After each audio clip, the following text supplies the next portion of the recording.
Astroéthique, j'espère que vous allez bien. Je suis ravie de vous retrouver pour parler des planètes, pour parler d'astrologie, pour parler de la vie et de toutes les influences qui nous accompagnent en ce moment. Alors, c'est une vidéo un petit peu particulière, hors temps, hors sujet, qui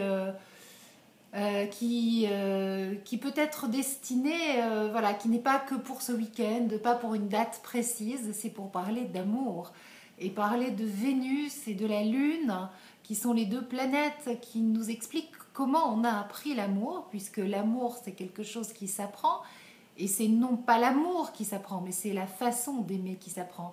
Et dans notre thème de naissance, on peut voir comment on a appris l'amour. Par les positions de la Lune et de Vénus et par les aspects qu'elles forment. Après, c'est l'ensemble du thème qui parle, hein, mais voilà. Alors, pourquoi cette vidéo sur ce sujet? Parce que j'ai reçu de nombreux messages suite aux vidéos où je parlais d'amour et de relations triangulaires, et puis il y a eu quelques nombreuses demandes sur le sujet du célibat. Et du coup, ça m'a inspiré une vidéo pour parler d'amour, de célibat, d'attente amoureuse. Alors, la première chose que je voudrais vous dire, c'est que l'amour, ça ne s'attend pas, ça se vit. Parce que tant qu'on est dans une attente, c'est un petit peu comme si on était en apnée et qu'on attendait de pouvoir à nouveau prendre sa respiration. Ça veut dire qu'on cautionne que l'amour, c'est vital. Et donc... on ne vit que quand l'histoire d'amour commence, et puis on s'arrête de vivre quand l'histoire d'amour s'arrête.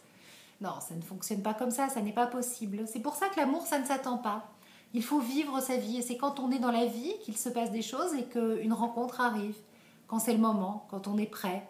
Et si on est dans l'attente de l'amour, c'est qu'on est encore resté à cet état d'attente infantile, où on attend désespérément un geste, un mot rassurant, un regard, une caresse, du soin de la personne qui est censée nous aimer et nous protéger. C'est en ça que l'on voit comment on a appris l'amour par l'intermédiaire de la Lune et de Vénus. La Lune nous parle du stade oral, entre 0 et 3 ans, et Vénus de l'apprentissage de l'amour qui se fait entre 3 et 6 ans.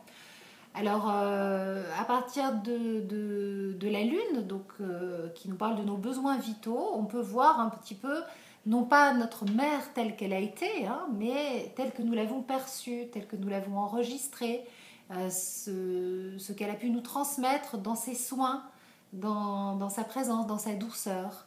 Ainsi, une lune en bélier va montrer, selon les aspects qu'elle forme toujours, mais une maman peut-être plutôt spontanée, mais aussi un peu homme peut-être dans ses comportements, un peu inversé, peut-être plus occupé à travailler et donc n'ayant pas forcément de disponibilité et du temps.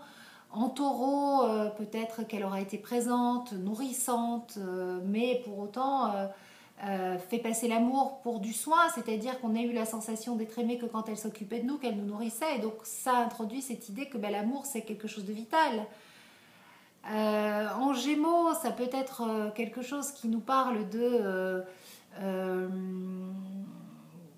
d'une certaine légèreté, d'une forme d'intellectualisation des sentiments. Enfin, il y a plein de possibilités, hein. Il faut vraiment que vous réfléchissiez vous-même, hein, sur ce que vient dire votre lune en fonction de ce que vous avez comme connaissance du thème, de votre thème et surtout du signe. Voilà, et puis bon, il faut mélanger ça avec les aspects, savoir que ça s'interprète dans un tout.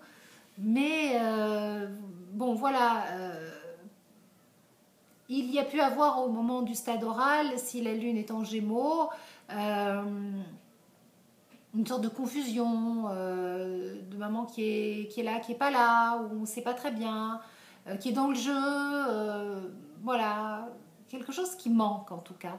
Avec le cancer, vous pouvez avoir une maman qui était très présente, très rassurante, très dans les peurs selon les aspects qu'elle forme, mais finalement avec cette lune en cancer, vous pouvez aussi apprendre l'amour sur un mode acquis, tendresse, douceur, mais on s'éloigne du sentiment amoureux.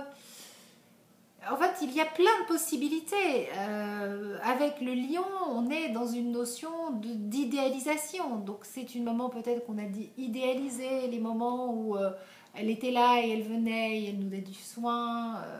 Et étaient des moments merveilleux. Et donc, du coup, on idéalise l'amour, on le place sur un piédestal. Pareil, avec la Vierge, c'est plus du soin, mais aussi beaucoup d'inquiétudes, de soucis. Et donc, du coup, on se méfie.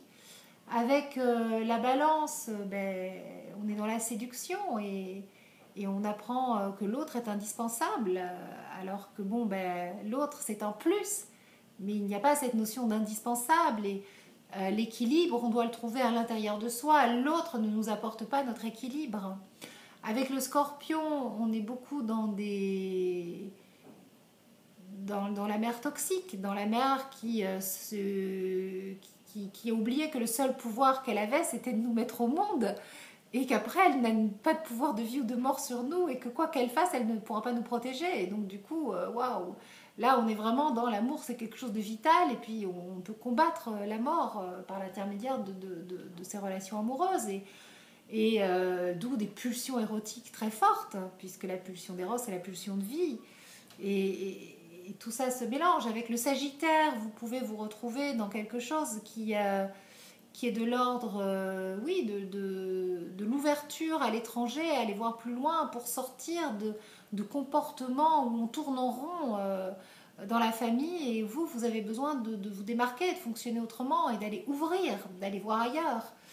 L'amour peut être fortement spiritualisé parce que dans la façon qu'on a eu de vous l'apprendre, il y a quelque chose qui est différent. Il faut vraiment faire au cas particulier. Hein. Je vous donne des grandes généralités, mais pour vous donner sur une des pistes de réflexion. Avec le Capricorne, bon, c'est la froideur, hein.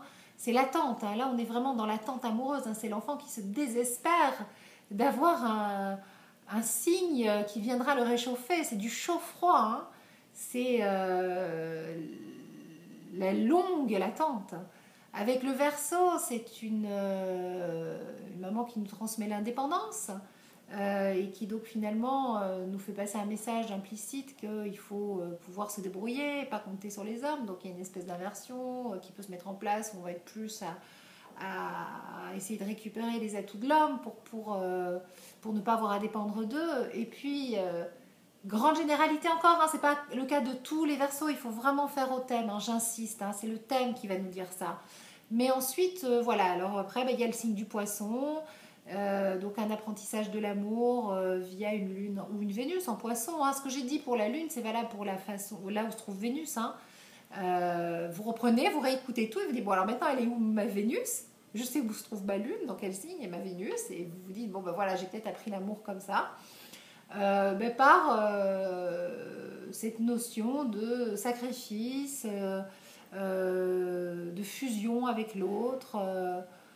Voilà, une mère qui a peut-être pas bien coupé le cordon et qui est dans cette notion de avec tout ce que j'ai fait pour toi, moi je me suis sacrifiée et donc introduit une notion de dépendance et l'amour ce n'est pas être, c'est faire et voilà.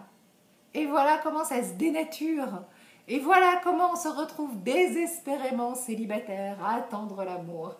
Parce que dans nos constructions, au moment de l'apprentissage de l'amour au travers de la mer, donc par la lune, entre 0 et 3 ans, il s'est passé des choses qui ont façonné nos besoins affectifs, mais de l'ordre du vital. Et l'amour, c'est pas vital, mais bon, voilà. Par les soins que nous prodigue la mère, dans la façon dont elle a eu de nous soigner, si sa façon de nous soigner, elle a fait passer comme étant je te soigne et c'est de l'amour, alors que soigner, c'est juste les besoins vitaux, c'est pas de l'amour. C'est naturel, c'est ce que toute maman doit faire quand elle protège son enfant et elle ne protège pas un enfant avec l'amour. On le protège parce qu'on le protège, on le nourrit parce qu'on doit le nourrir. L'amour, c'est tout à fait autre chose, c'est un plus. Ben voilà, si rien que ça s'est pas passé comme il fallait, ben, le cerveau, il a enregistré que l'amour, c'est vital. Et donc après, c'est là qu'on se retrouve, comme je le disais au départ, en apnée quand on attend l'amour, comme quelque chose de vital qui va venir changer notre vie. Et puis quoi? Notre vie, elle commence que quand il y a de l'amour. Non. Et puis ensuite, vous regardez par Vénus, au moment où vraiment vous apprenez l'amour, hein, puisque l'amour c'est un besoin secondaire, hein, c'est pas un besoin primaire comme nous l'indique la Lune. Avec la Lune, on est dans les besoins primaires, avec Vénus, on est dans les besoins secondaires. Pourquoi? Parce que à partir du stade Vénus, au moment où on a entre 3 et 6 ans, on rentre en relation avec l'autre, l'hippocampe est mature, on connecte et on est dans quelque chose qui est de l'ordre du relationnel. D'ailleurs, Vénus nous parle de nos j'aime pas, de notre façon d'entrer en relation avec l'autre. Et tout ça, ça s'apprend aussi avec le monde extérieur, c'est notre façon d'être en relation. Et ça prouve bien que l'amour est un besoin secondaire, qu'on n'est pas dans le vital, et que donc c'est un plus dans notre existence qui va nous faire du bien et qui nous apporte beaucoup de richesse. Donc à tous les célibataires et les célibataires, femmes et hommes, qui attendent désespérément l'amour, arrêtez de l'attendre, commencez à vivre, ne remettez pas en question ce que vous avez vécu, comme échec en vous disant que vous avez perdu du temps, certainement pas. Gratitude, tout ça c'était des histoires dont vous aviez besoin, que vous vous êtes proposé, peut-être reproposé et encore, jusqu'à ce que vous compreniez la leçon et ce qu'il y a vraiment à comprendre. Arrêtez de chercher le mode d'emploi en vous demandant si telle personne est votre âme sœur ou si c'est votre flamme jumelle. Vivez, vous verrez bien, c'est la vie qui vous apportera des réponses. Parce que si vous êtes dans une espèce de recherche comme ça, de savoir, alors bon, cette personne-là, est-ce que c'est ma flamme jumelle ou est-ce que c'est mon âme sœur? C'est très à la mode en ce moment et il y a beaucoup de ça. Mais moi, je trouve que ça veut dire qu'il y a une recherche du mode d'emploi. C'est comme si vous alliez chercher dans un dictionnaire. Et tant que vous êtes dans une recherche, à essayer de mettre telle personne dans telle case et vous dire c'est ci, c'est ça, vous vivez rien. L'amour, ça se vit, ça ne se cherche pas dans les bouquins, ça ne se cherche pas dans un... Non, vivez le truc et vous verrez bien. En attendant, au moins, vous aurez vécu des choses. Et n'ayez pas peur de vous faire avoir, parce qu'on ne se fait pas avoir en amour. On ne fait que des expériences qui nous permettent d'apprendre, de progresser.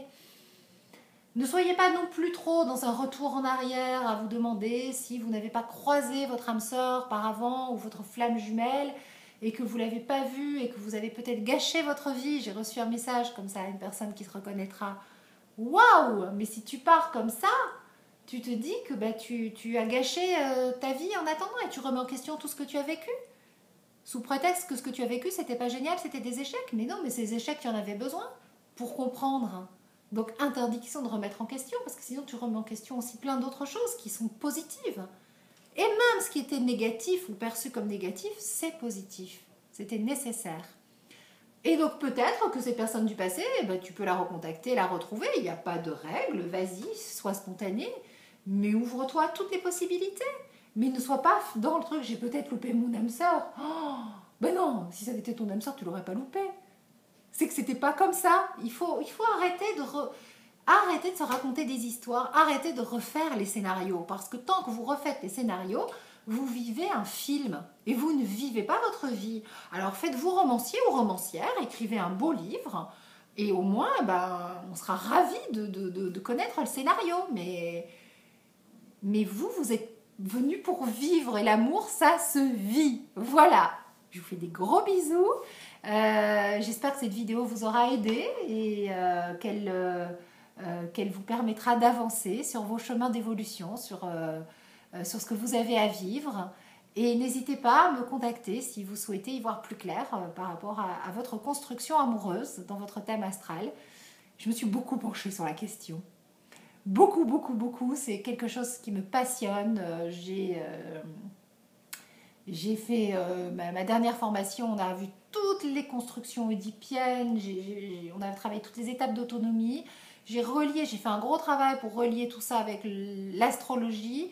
Et vraiment, voilà, c'est passionnant de voir comment le thème astral, les énergies planétaires qui nous sont données à notre naissance, nous indiquent un petit peu notre construction, comment tout ça, ça s'est mis en place par l'étape de la naissance à l'âge adulte, les différentes étapes d'autonomie, l'apprentissage de l'amour, l'apprentissage oedipien au moment des ouvertures hormonales. Tout ça, c'est inscrit dans le thème. Le rapport au père, au masculin, au féminin qui est en nous, et comme on doit faire évoluer tout ça.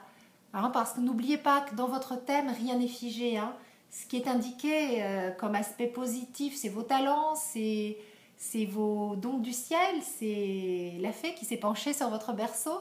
Et les aspects négatifs, les oppositions, les carrés, les choses qui sont finalement douloureuses à vivre, ça vient traduire un peu nos névroses qu'on doit faire évoluer, mais pas une étiquette qui se colle sur nous en disant bon voilà, toi t'es comme ça et c'est foutu et tu pourras pas faire avancer ta vie. Que nenni, bien au contraire, puisque les planètes elles continuent de bouger, tout est en évolution. Et au moment où une énergie planétaire vient réveiller votre Vénus ou votre Lune ou un autre point sensible de votre thème, c'est pour vous dire voilà, maintenant tu peux apprendre ça. Allez, il est temps de bosser ça dans ta vie et de le faire évoluer. Je crois que c'est vraiment ça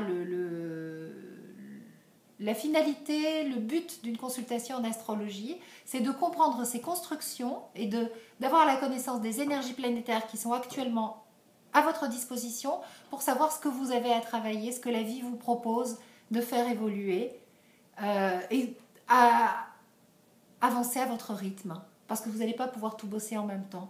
Et en ce moment, voilà, c'est telle énergie, ça veut dire que tu peux bosser ça. Elle est pas belle la vie quand même, quand on y réfléchit, c'est bien fichu tout ça. Hein. Allez, je vous fais des gros bisous, je vous envoie plein d'amour. Mais vous savez, c'est un amour différent. L'amour que je vous envoie, c'est un amour de lumière. Voilà. Et l'amour amoureux, c'est autre chose. Et celui-là qu'il faut essayer de vivre, vivez-le. Et commencez à vivre votre vie. N'attendez pas que l'amour rentre dans votre vie pour commencer à vivre. Vivez. Et l'amour sera une conséquence naturelle. Parce que vous aurez plein de choses à proposer et à partager en plus. Gros bisous. À très très vite.